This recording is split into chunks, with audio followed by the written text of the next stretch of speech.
Ah, moi j'ai trouvé que c'était magnifique. Les gens qui sont venus ont beaucoup apprécié les contes et le cake que j'avais préparé. Et puis là, j'avais fait du thé à la menthe puisque le jardin est rempli de menthe. Les gens étaient très contents, étaient très réceptifs. Et c'est vrai que j'avais essayé de préparer quelque chose qui soit vraiment accessible avec quelques explications sur les plantes mais assez courtes. Et puis des contes vraiment tout public qui allaient autant. Bon, il y a eu peu d'enfants, il y a surtout eu des adultes.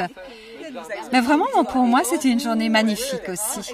Nous avons des liens avec le CSP depuis longtemps. Mon mari a travaillé au centre social. Il était responsable de la Renfile à l'époque, il y a fort longtemps.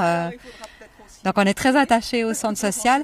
Et je trouve que c'est très bien aussi pour l'image du centre social, cette idée d'ouvrir ses jardins. C'est vraiment une idée géniale.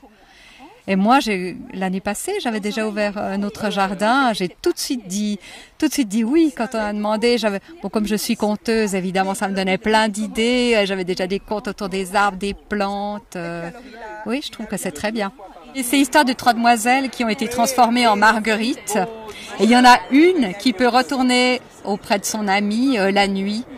Et un jour, elle lui dit, mais tu sais, je vais pouvoir redevenir une jeune fille, mais il faut que demain matin, tu me reconnaisses parmi les 3 marguerites. Elles sont parfaitement semblables, elles ont le même nombre de pétales.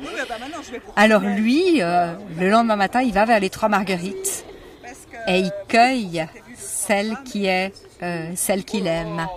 Et je pose la question, comment pensez-vous qu'il l'a reconnue? C'est donc un conte de devinette. Hein. Et les 2 fois, les personnes ont trouvé, après avoir fait plusieurs hypothèses. Je ne sais pas si vous avez la réponse. Parce qu'elle a rougi devant lui. Ah, non, elle était une marguerite comme les autres, pas de parfum différent, tout à fait semblable. Alors, il l'a reconnue parce qu'elle n'avait pas de rosée sur elle, puisqu'elle avait passé la nuit auprès de lui.